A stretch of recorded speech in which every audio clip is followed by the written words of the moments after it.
everyone. I'm so excited to bring Steve Bernstein back, co-founder and CEO of TopBox, a Waypoint Group organization.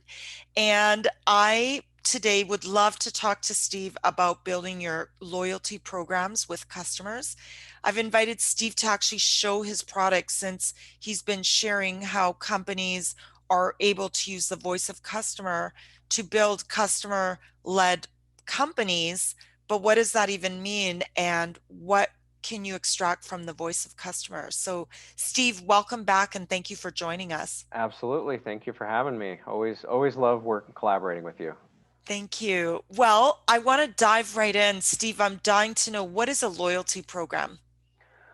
Well, so in consumer world, right, loyalty is kind of you show up and they stamp your card, right? In B2B, loyalty should be thought of more organically, right? Because we want people change jobs all the time. And when they change jobs, we want them to still remain loyal to you, right? We want them to have a great appetite for continuing to consume your products and services.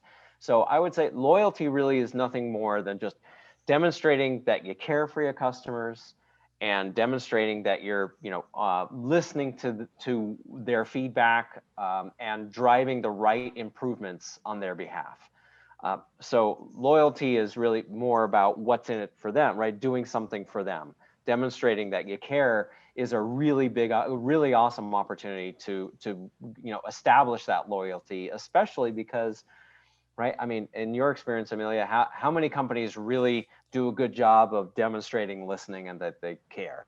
It's not that hard. It's just that they don't do it, I think. And I would say companies truly showed their colors during COVID, Ah, right? yeah, right, Who right. was truly listening? What proactive actions did they take to support their customers while being conscientious of the fact that they're a money-making organization too? So with that, Steve, I'd love to dive into your product. And I know you've talked a lot about ladders in these loyalty programs. So maybe you can show us your product and explain, what are these ladders when it comes to change management, desired customer posture? I know you talk a lot about that, and how customer success managers can truly become a business partner instead of merely what many people call a vendor or a solutions provider. Yeah, well, there's a lot to unpack in there, so interrupt me, I guess, as I'm going along. I'll share my screen and let me show you an example of some of the things that I think everybody should really be looking at. Here's an example from a demo account. This is an example that I think everybody should be able to immediately understand, right? Where we've got different types of persona. In this case, in this demo, we've labeled our persona as very standard decision makers, influencers today, and maybe some others. But what's important to recognize here is each of these little blocks is a contact, is a person, and we can readily see who's with us and who's not with us with a couple of really important indicators. So for example, our decision maker really likes us, right, as green, and I could click and really see the feedback behind it in terms of what's working and not working. But you also see a lot of danger zone behind here. Now here in this example, what's your take, Amelia? I think this is probably a little more upside down than what we usually see. Usually we see happy end users and unhappy decision makers, right? But either way, the point is we need to see the whole picture. We can't just single thread through one individual contact because we see this kind of view all the time. There's a mix of Right. red, yellow, and green, right? Do you ever have an account like where they say, hey, is this account at risk? And you say, oh yeah, I just talked to that guy yesterday, everything's great. Like, well, does that guy represent the account? Or doesn't usually work that way, right? Happens all the time. Or what happens if the decision maker leaves? Yeah, right. Especially in this case, we're in a huge problem. We Right. also see in this B2B example, we've got these two gray boxes down here. These were two other contacts that we had asked for feedback, and they decided they didn't want to participate, right? So they're gray. Now, if these are both designated in this other persona, so maybe my demo needs some work. But generally speaking, you really want to strive for census. We really want to try to understand that deep and wide feedback from everybody that has an opinion. Now, some of the other things that we see here, and of course, correct me if I'm rambling, I do tend to get excited about this stuff, but you see some of these arrows, and we see this kind of thing all the time. I think, the most important thing that you can do in B2B customer feedback is just make sure that you're longitudinally tracking the same accounts and contacts over time, right? In consumer, we don't do that because there's millions of people and it's very transactional, and right. In B2B, where relationships are important, we want to make sure that we're looking at that contact over time. And so in this example, we see this guy first name 2, last name 2 is passive according to the Net Promoter Framework, but which we don't have to use a Net Promoter Framework. But anyway, in this example, we're using that, and we see that this person's yellow, but previously had been red. We Mhm. know is red because there's an improvement here. Now this guy is red, previously had been yellow or green. Right? We see this person actually had been invited for feedback before, was silent before, is still silent. So maybe we don't care so much about this person because they were silent and remaining so, but I think we certainly care about this person who is now red and had declined. So Right. right, so getting some of those indicators. Now we can do this at the account level and at the individual contact level, but when you start to aggregate, right? So here's an individual trend. This is the kind of report that we would see. We can see in the, oops, sorry, let me just erase my filters and rerun, right? So what we typically would see is a much more realistic trend. The way companies tend to trend their feedback is looking sort of quarter over quarter, but you got different people participating and different accounts that are participating quarter over quarter. Hopefully you've set up the program so you're asking the customer on their schedule, on their life cycle for feedback. That request shouldn't come on your schedule. Like, when is it convenient for me to ask for feedback, right? I mean, do you see companies doing feedback programs that are just, in line with the customer life cycle, or do they do it like, okay, it's Q4, we're going to do our survey now? I would say I typically see customers doing surveys either biannually or annually. I think the first missed opportunity is right after the implementation or onboarding, because Right. that is really the beginning of churn. If they aren't seeing the impact from your platform, then they're on the way to churn, not any growth opportunity, because they didn't see the return on investment from the beginning. Yeah, right. So starting with that onboarding phase, do they feel like they're self-sufficient? Are they teed up and Right. ready for success, right? And they might say, yeah, everything's great, right? Now, fast forward to maybe, 2 months, 3 months later, and you're getting ready for your EBR, your executive business review. You want to see how things are going, or you want to check with that particular customer. Are they actually achieving value? Are they being self-sufficient? So that's now a great time to ask again for that other piece of feedback, and you're going to longitudinally trend. Are we moving in the right direction or not? Were they green Right. before and staying green? Now we see this all the time, where if we look at the mix of promoters, passes, and detractors from the current, right, the latter wave, the most recent time period for a particular customer compared to the requests and understanding sentiment before that. And here we see, in the beginning, this was kind of what our mix looked like. And we see later on, things are definitely trending in the right direction, right? I mean, we have fewer promoters, many more detractors.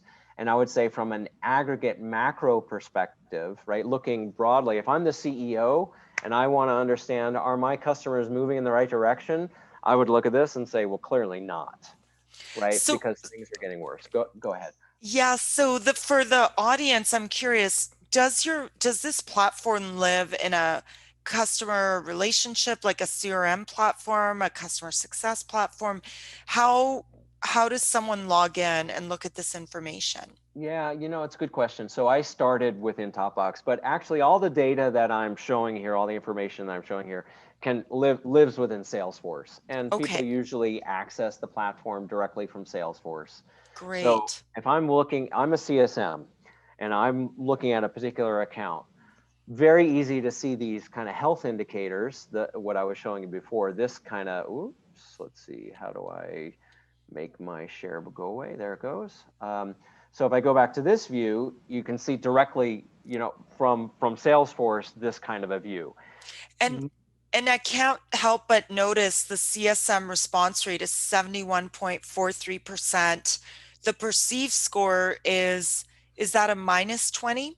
Yeah, well, yeah, their perceived net score is a -20. The difference between a what we call a real score and a perceived score is whether or not you're including these non-responders. I mean, the Got it. Okay. non-responders are a big critical factor for Hmm. B2B work, and so we make sure that we're shining the light on that And throughout. that's in your real net score. That's right. That's right. Yes, because you've said this in previous episodes we've done together, and silence can be a killer, right? Definitely is. I mean, if you see silence, I could pick a different demo account, but if you see silence, particularly at the top here, decision makers, maybe your champion, right? If they're not participating, you're definitely in trouble. We see actually a good statistic from companies that are really kind of doing this right, getting those 80% response rates. We tend to see churn at about 14 times higher for accounts that are Wow. silent, right? Wow. So it's that, I mean, so everybody's looking at promoter, passive, and detractor. What I think is much more interesting or important to look at is what percentage of accounts are silent? Who are those accounts? Where's the money? So if we look at Hmm. an example here, I can go to this financial linkage, and let's just take a quick look. Um, I'm going to erase that filter, run this. And so now we would see how much money actually going down to this one. Here's our breakdown, right? So this is, we take all the dollars that, from all of our existing customers, and we're looking, in how much revenue is at risk. Now, here's a whole bunch of money coming from low scoring negative feedback accounts. And we might say, yeah, that seems to be revenue at risk. And definitely, if you're not following up, it is, Right. right? But if you are following up, then you've got a huge opportunity to convert these reds into yellows and greens.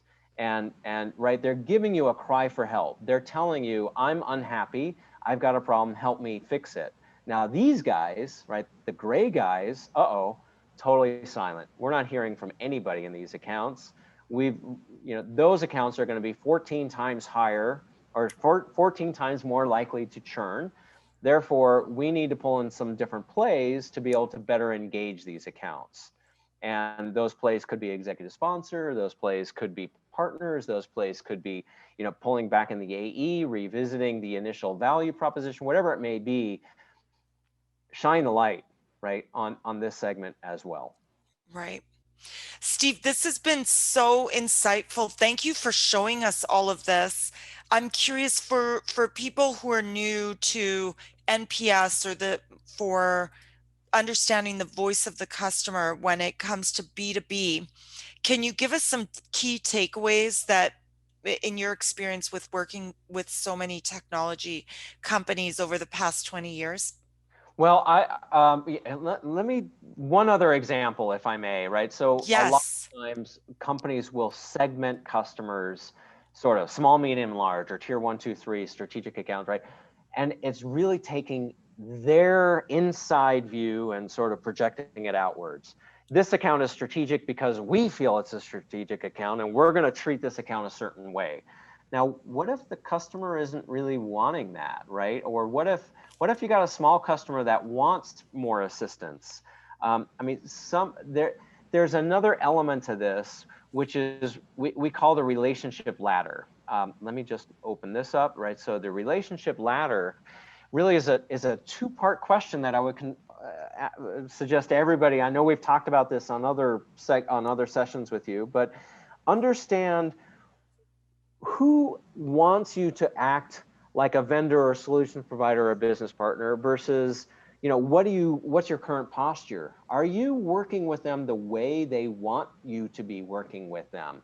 And we see this kind of chart all the time where you see, those that want the relationship as is. In this example, you see pretty small red section.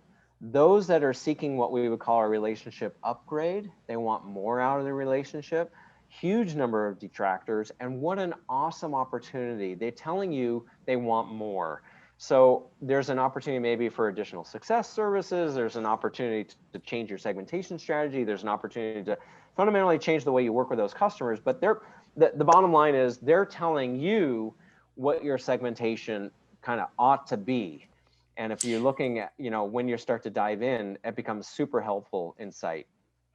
And what's really interesting is I think companies are afraid of that group that is telling you we want more because they automatically assume they don't want to pay for customer success or additional services when in reality they're willing to. They're invested in your product. They want to get more. And companies are now realizing customer success isn't free. I think that's really becoming a norm. And so, why shy away from that group? That group will churn. Why not give them success packages, professional service opportunities?